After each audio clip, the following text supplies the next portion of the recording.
Hey everybody, G4 Video 5 here, and welcome back to some more Grand Theft Auto 3. In this part, we will be completing the first set of available missions Asuka has for us.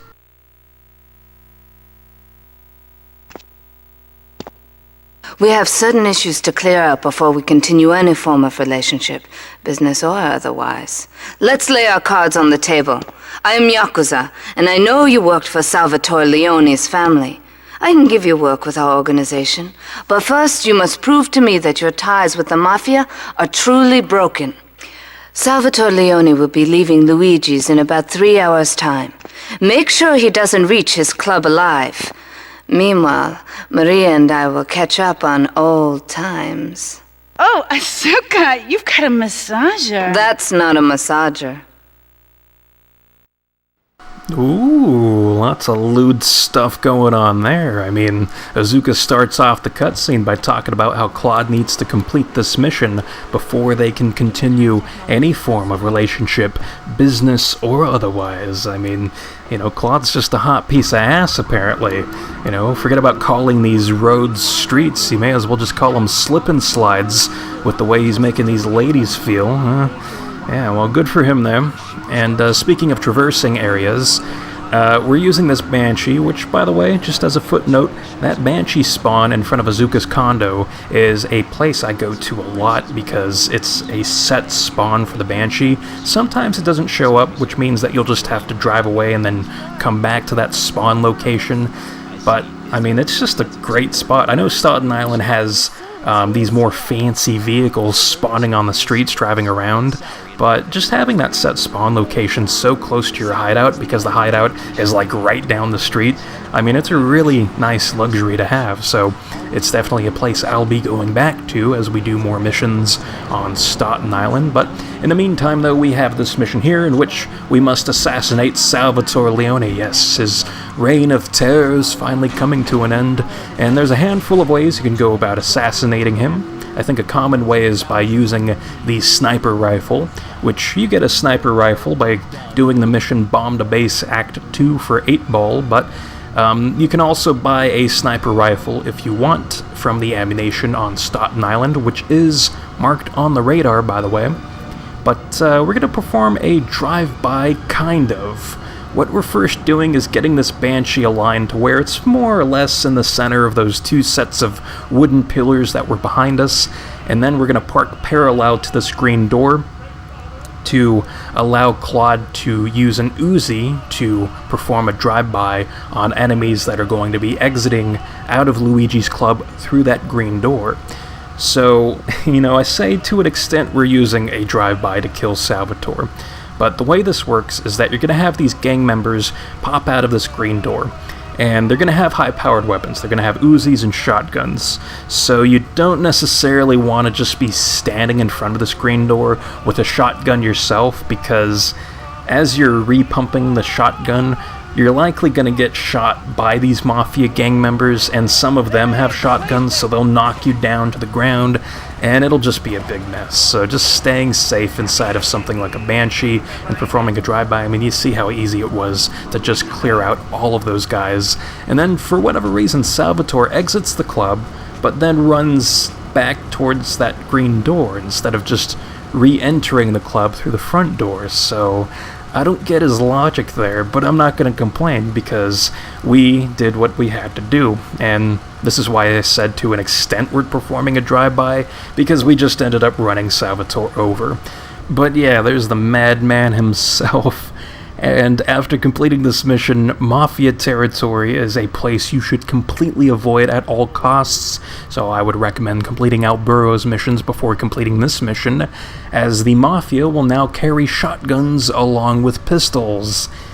And speaking of phone missions, we have now unlocked missions for King Courtney, who we will be tackling a bit later on. But a bit of a side note to this mission, if you were to chase down Salvatore Leone by performing a drive-by on the Mafia Sentinel he gets into and then getting him out of the vehicle, he will actually carry an M16, which, I don't know, he looks pretty badass shooting this thing. It's pretty awesome, but very dangerous, as the M16 can completely annihilate a vehicle within seconds.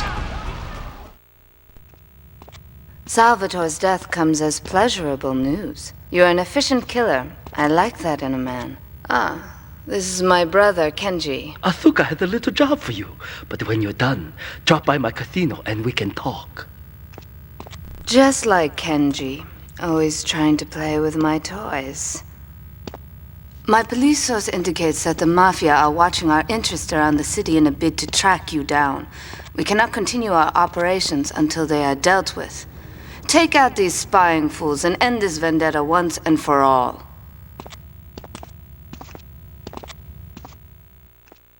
So this mission's cutscene is a little weird depending on which version of the game you're playing. Now, I'm playing on the PlayStation 2 and everything seemed relatively normal. You know, you have Asuka talking about how Kenji is always playing with her toys, which it's like, does that also include the massager that Maria found in the previous mission's cutscene? I mean, I'm not going to judge the guy for it, I'm just looking out for his health because it seems a little unsanitary if everyone's taking turns using that thing. But beyond that, you have Asuka talking about how the Mafia have these surveillance teams set up across Staunton Island, which, by the way, that first guy that I sniped was hiding behind a bush, and honestly, he kind of reminds me a little bit of the female anatomy there, as, you know, it's all a bit lower than you would expect, if you know what I mean. And, you know, you kind of got to scope it out a little bit, get a feel for the area before you dive right in there, so... yeah, important note there, that guy is further below his arrow than you would expect him to be, to where it's almost like you're shooting at nothing, even though that's actually where that guy is.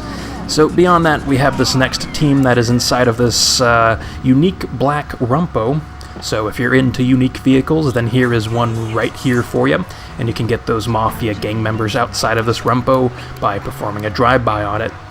Now, going back to the whole dialogue thing with the surveillance and all that, you know, it makes sense that the Mafia are conducting surveillance as we have just killed their leaders, so they likely want to scope out Staunton Island in search of Claude, so they have these teams set up across the entire island, so that way they can ambush or, you know, form some kind of trap for Claude to walk into. So it all makes sense, but on the PC version of this game, instead of Mafia, the subtitles actually say CIA, and real quick, you can actually shoot that Mafia gang member from behind the wall. Yeah, that's weird, or you shoot him through the wall, I should say. So, again, another situation where you kind of got to play around with it a little bit before you kind of know exactly where to end up shooting to kill that guy. So, yeah, weird situation with that one specific Mafia gang member, but yeah, needless to say, the CIA thing, I mean, that also makes sense too, because as we will find out, the Yakuza have ties to corrupt cops and whatnot, so maybe the CIA are suspicious of it. I don't know. I mean, I'm trying to justify it in some capacity, but either way, it makes sense. It's just a weird thing that they did where they changed Mafia to CIA in the PC version of this game. But beyond that, this last group of Mafia gang members dropped some M16s onto the ground, so I picked them up as we will be using them in future missions. A reporter has been nosing around. Marie and I have taken a little holiday together until you can get rid of this perverted voyeur. He's probably out in the bay as you read this. Steal a police boat and sink his career. So if you're playing on the PC version of this game, then this mission can be made a whole hell of a lot easier for you if you end up using the M16 to destroy the boat that's docked out there in the middle of the ocean. So what you would do is head down on this set of docks to the edge of it and use the free aim on the PC to use the M16 to shoot out and destroy that boat relatively quickly, because the M16 has this insane amount of power, but an unfortunate amount of recoil. But if you're using free aim, then you really won't have that issue, as there's virtually no recoil with anything when you're using free aim. Now on the PlayStation 2, you are forced, more or less, to aim in with the weapon. And when you aim in with a weapon like the M16, there is just this obnoxious amount of recoil that makes it very difficult to use that weapon effectively, especially at long range. Like, it's okay if you burst fire it, but if you have to hold down the firing button for an extended amount of time, I mean, that M16 is just going to fly all around the place. So it's almost like a way of balancing it, because it is such a fantastic weapon in the way of power, so they make it just have this insane amount of recoil to compensate. So on the PS2, I applaud anybody who can use an M16 to destroy this boat, but I ended up just using the police boat strategy that we're given by Asuka, and, it worked out relatively well. It's my handsome handyman. Maria's all tied up at the moment, but I'll tell her you called. Who's that, Asuka? I know I've been a naughty girl, but I really need to pee, okay? It's time you met our man inside the LPD. Here's a payment for the last little job he did for us. He is understandably cautious. Get to the payphone in Torrington as quick as you can and await his instructions.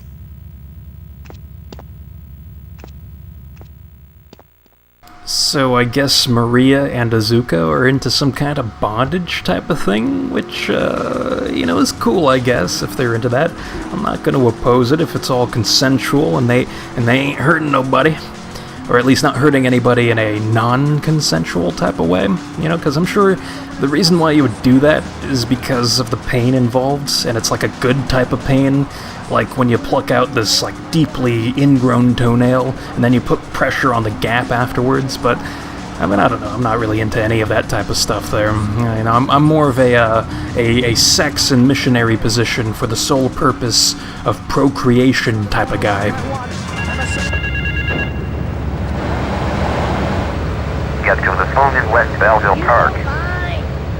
So on the topic of this mission's kind of jerkish, because what we're doing is almost like a race type of concept, as we're driving from payphone to payphone, and we have to get to all of these payphones within the time given to us, and that time is mostly unforgiving if you're unfamiliar with the layout of Staunton Island, as you don't have a whole lot of time to crash and spin out and make the wrong turns and all that type of stuff. So you have to have some foundation of knowing where things are located in Staunton, which is why I think this mission's kind of jerkish, because this is only the third mission here in Staunton Island. Get to the phone on Liberty Campus. I don't know, I mean, I guess you could also make the argument that this mission forces you to learn the layout of Staunton Island, which is also an interesting concept, which I kind of like. It's not really hand-holdy. Like, they put you on the spot for learning, all the different streets and areas and whatnot, so, I like this mission. I'm not complaining that this mission's bad or anything. I do like this mission. I just know that it was difficult to complete the first time I went through playing this game, because it's like, I don't know where the hell these things are located. Get to the phone in South Belleville Park. So the person who's giving us this workaround across Staunton Island is a man named Ray Mikowski, and he is a crooked cop who is allied with the Yakuza. So that kind of gives you an idea as to why you have to go to all these different payphones, and also why the voice on these payphone calls won't end up matching the voice of Ray Mikowski himself once we meet up with him, because he doesn't want to be traced. He doesn't want somebody to... Go figure. The one time I crash and it nearly blows up my vehicle because I'm already on dark gray smoke. Meet me in the toilet block in the park. Yeah, now we can finally meet up with this Ray character, and we had a minute to spare as we got to that final payphone, so you can imagine that last minute can get consumed very quickly if you're unfamiliar with the layout of Staunton Island, so, that's what makes this mission a little difficult if it's your first time through, but I'd say we handled that with relative ease. You must be Azuka's new errand boy. You got the money. Is it all here? I know what you're thinking. Another bent cop. Well, it's a bent world. Just because I lost a few partners, those suckers from Internal Affairs have started sniffing around. Reckon they can smell me.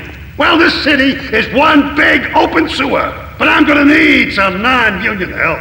And if you're interested, you know where to find me. So you see how that whole payphone thing worked out, Ray wanted to conceal his corruptness as much as possible by using mostly untraceable public payphones to give Claude the workaround there. Maria and I have gone shopping. Our source in the police has informed us that one of our drivers is a strangely animated undercover cop. He's more or less useless out of his car, so we've tagged it with a tracer. Make him bleed. So before entering my vehicle, I want to pull out the M16, as we will be using this to handle business once we reach our destination.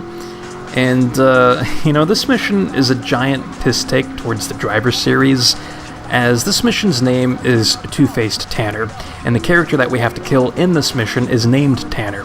Now, Tanner is also the name of the protagonist of the first Driver game, and Asuka refers to this character that we're killing as a guy that's more or less useless outside of his vehicle, which is poking fun at how in Driver 1, you never really spend time outside of your vehicle. You're always in a car to do whatever you have to do in that game, so I think it's all pretty funny stuff what we're doing here. Now, once we arrive at Kenji's casino, we're going to see Tanner enter his vehicle, and we're going to exit our vehicle to pull out the M16, and you can see this thing just destroyed that Idaho, although I didn't destroy it all the way because I wanted to look at Tanner's running animation. You can see him flail his arms there, so Rockstar gave him the female pedestrian running animation, which is pretty funny, just seeing him try running away all awkwardly like that, so yeah, that takes care of that.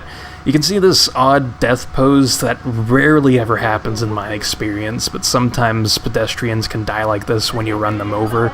And something else is that this is a unique character model. You won't see anybody else in Liberty City who looks like this, which might be a good thing, because, well, Tanner sucks. But, yeah, anyways, that completes this mission, and that completes this first set of missions for Asuka Kasen. So in the next part, we will be doing missions for her brother named Kenji in the next part. So, until then, I will see you next time.